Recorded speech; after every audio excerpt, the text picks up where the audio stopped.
Alright. So, a little bit of news first. I've ordered myself a laptop, one that actually works. Um, so, yeah, when that gets here, I'll be able to, one, make use of all of the features on YouTube, and also I'll be able to use it for Zoom calls and things like that. I won't be limited to this tiny little phone screen anymore. So, a bit of good news. Yeah, I just kind of also wanted to follow on from what we talked about in the live stream. That is a couple of things about the live stream. I kind of felt like a bit like I was rushing a little bit, because there were lots of comments and I kind of wanted to get to all of them. So I imagine if there's a busier one, then that'll be a bit tricky to keep up with. So I think what I might do is, because I like to take my time with these things, and you know, I could easily get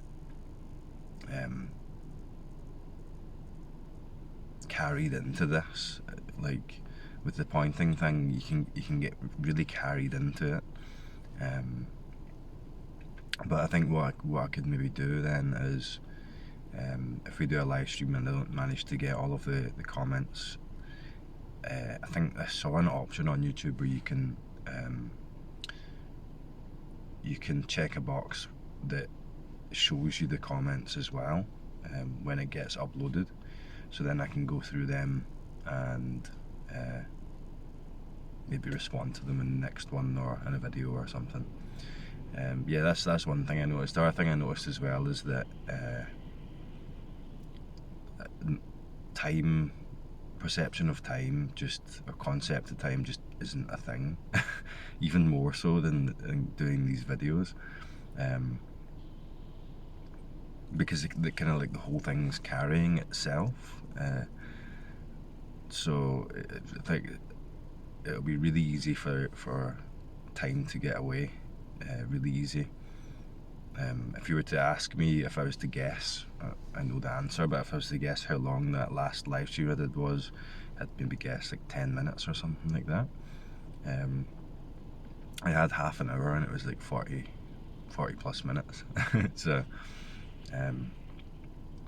yeah, so I just need to maybe keep tabs on that somehow. The good thing about filming on the camera is you can see there's like, it's timed, there's a little time thing here, but I couldn't see anything like that on the live stream. Maybe I wasn't looking in the right place, but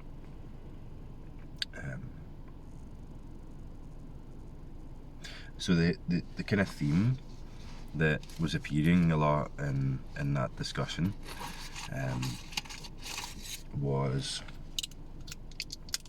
the very common meing and being thing, where there's kind of the thoughts have a tendency to be able to pull attention away into an internal world. And we kind of talked about that a wee bit, but I thought it would be a good idea to follow on with that, because it's such a common experience, or maybe the most common experience in this at a certain point. And I think it's really good that it's a good experience to have, because because there is a contrast there, and the internal world, the thoughts, and the identified mind is contrast with something. There's or it's contrast with what I always talk about. So that to me that means that this is clear at some level, a deep level in experience. Otherwise, there wouldn't be a back and forth between the meaning and being, or the identified thoughts and peace. So then the question is, what to do about the identified thoughts that are kind of coming and catching you off guard, and like we were talking about, before you know it, you're in it. You're in it before you know it, and it's that all too familiar identified thinking and relating to something in an internal world.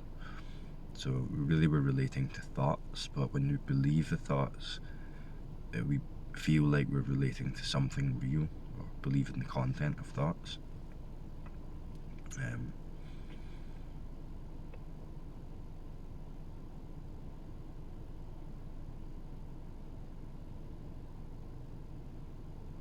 So there, although we're not in control, ultimately, although this thought function, the identified thought function that is pulling attention into it, it happens on its own automatically, and it catches us off guard.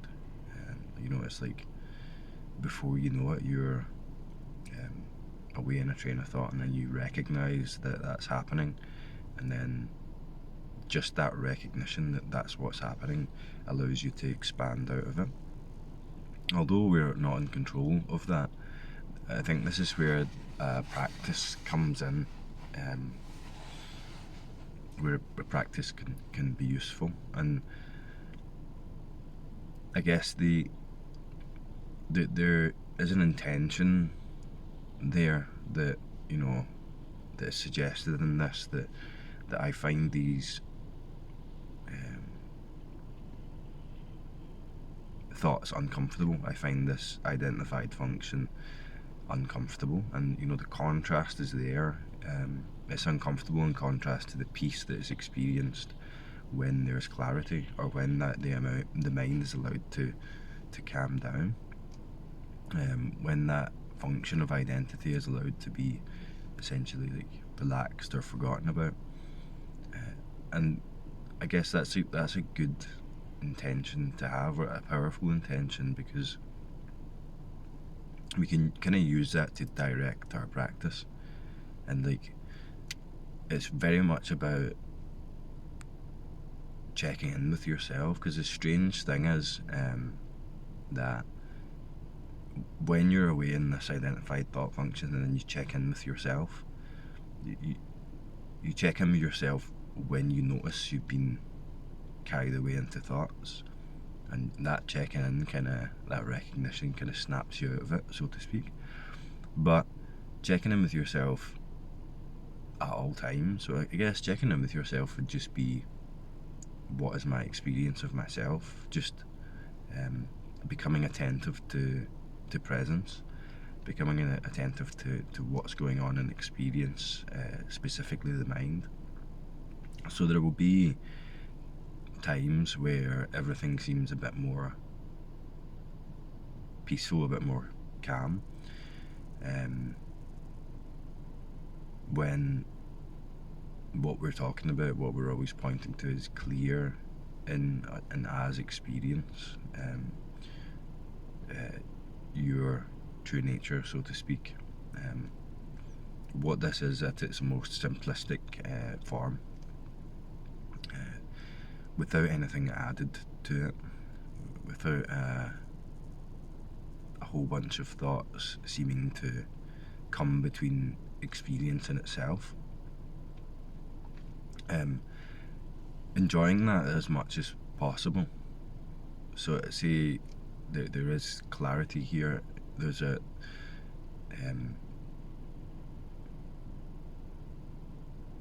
the non-dual nature of what you are is recognizing and appreciating itself, kind of carrying that and enjoying that as much as possible, and seeing in kind of a practical way, when is it that I end up being pulled out of this, pulled out of direct experience, or pulled out of the simplicity into something that's complex and uncomfortable.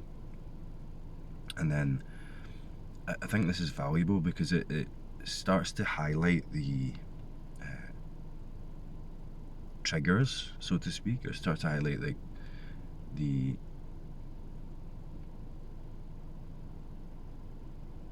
what's happening, like what makes the self tick. When does it have a tendency to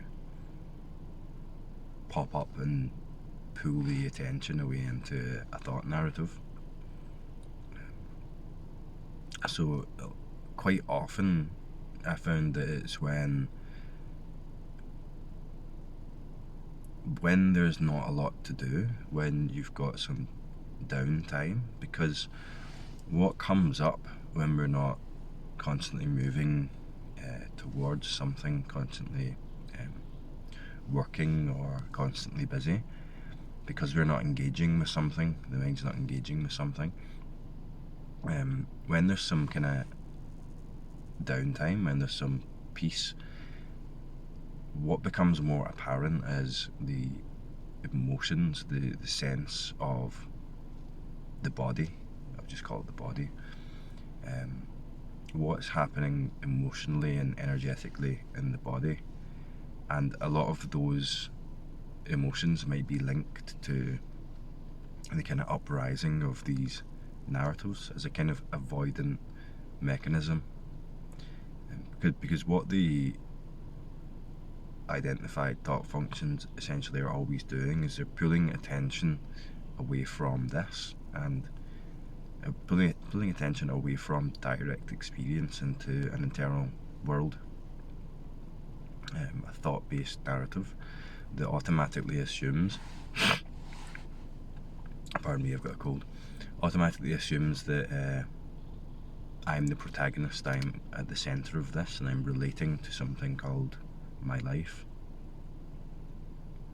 When that's not active, what is here becomes more clear, and what is here is something that mind-made character wants to avoid because it doesn't understand it.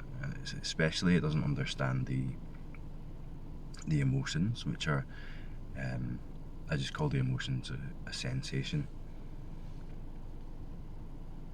Doesn't know what to do with that, and because some of these emotions are intense and uncomfortable, pulling back into that internal world and relating to something that's not here is kind of like a distraction therapy. It distracts from what is here, when what is here is mysterious, unknowable, and uncomfortable. So it can also be, it's usually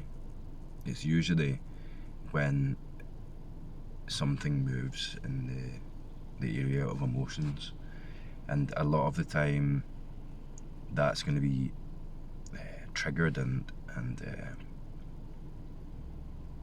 there's a resonance when we engage with other people. Like we can empathically feel their emotions at the emotional level. When you engage with other people at the emotional level, at the sensory level, there isn't separation there. The thing that suggests separation is the mind, is the mind-made identity. So because there's no separation there, there's like a shared emotional resonance where there are movements in the kind of emotional body, I'll just call it. And these movements are often, fuel that drive the internal narrative. So you might notice that there will be specific scenarios where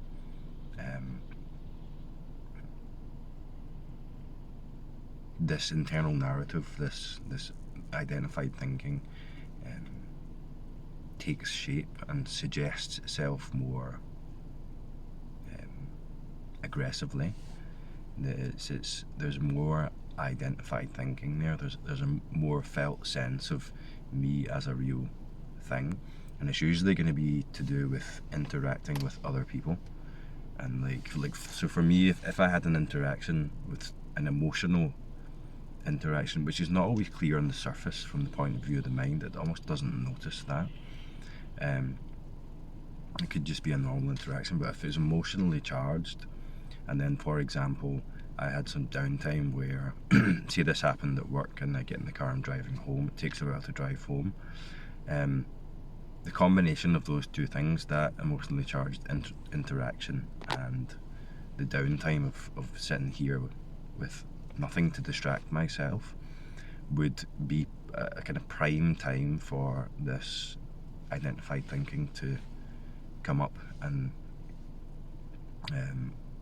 run riot with its interpretations, its fixations. It's going back in time to try and fix this, going forward in time to look forward to a more comfortable sensation, and so on. So I guess everyone will be a bit different with this, but there will be patterns that you'll notice where the meing is more potent. So then you can kind of like counter that by being more attentive, by adopting a kind of like a meditation or inquiry practice going into situations where you feel like there's going to be potential for the identified thoughts to come up and pull attention away. So that all sounds really complicated, and I guess I'm talking relatively a lot, but the main thing is just honouring the realisation, just what's realised that can't be described, that can only be experienced, can only be clear immediately. Kind of like falling in love with that, and that becomes like the primary thing about life, rather than the meaning becomes secondary.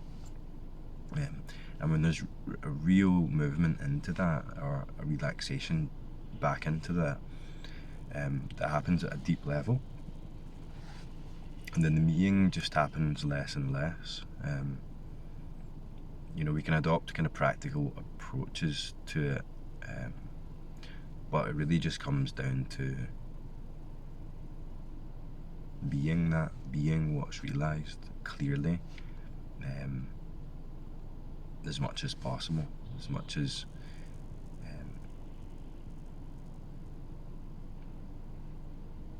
for as much of your daily life as possible. But that's only ever right now. So in that, it gets even more simple, in that you just need to connect with yourself right now, and there will be times where you kind of forget and move away and come back, forget, move away and come back. But as that becomes more interesting, more captivating, as you kind of fall in love with yourself, your true self, so to speak, there's a movement that happens at a very deep level that is much more powerful than the mental narrative. That kind of just fades out over time. And it very much appears when there's, the kind of attention on attention, or awareness on awareness. It very much comes in, and its cogs start turning in a habitual way when there is that attentiveness has been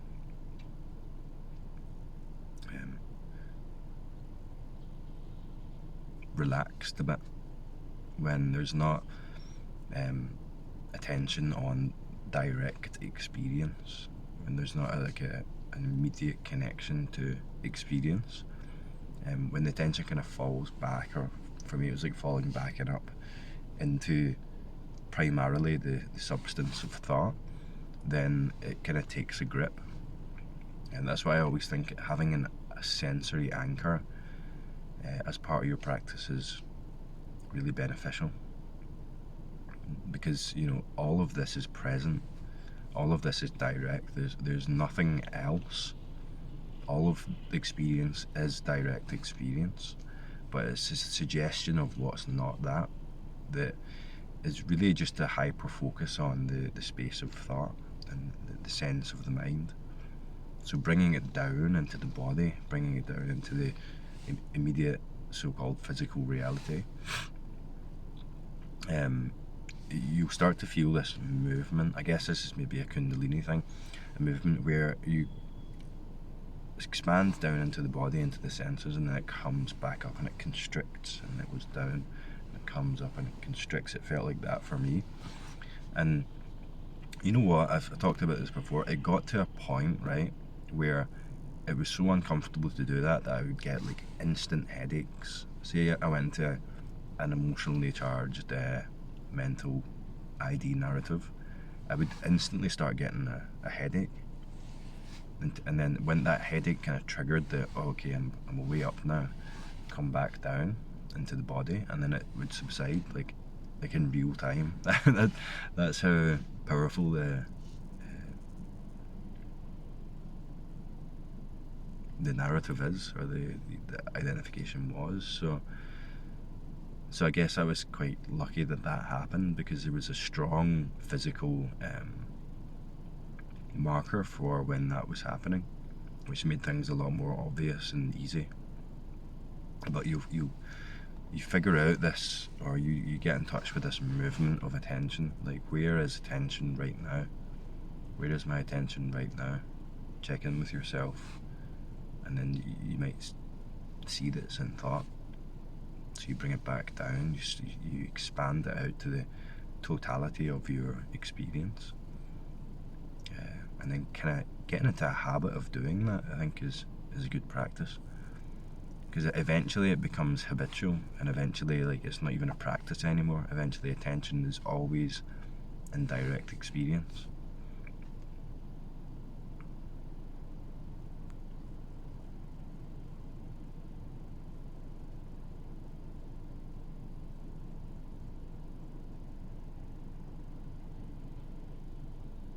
And it's really like, it becomes so enjoyable in comparison to the going into the identified thought narratives.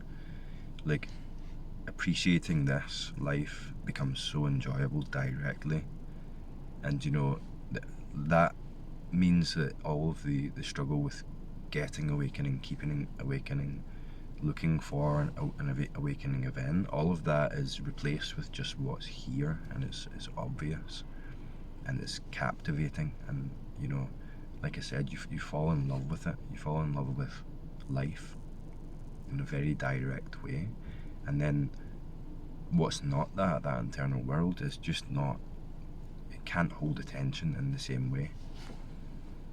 So thoughts become not as big.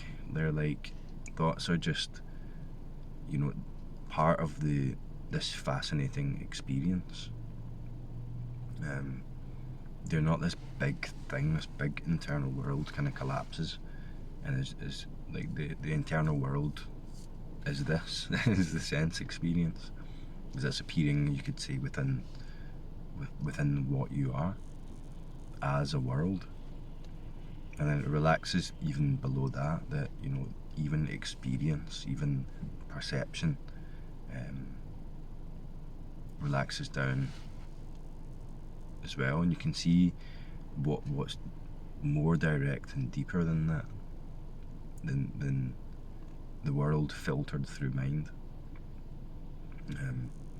So then there's you can't even call it a world when this augmentation isn't running with the same reality. There's this, without that, is something that blows the mind up constantly. Like, it's way past the limits of the mind. It's way past experience, and that's just infinitely fascinating.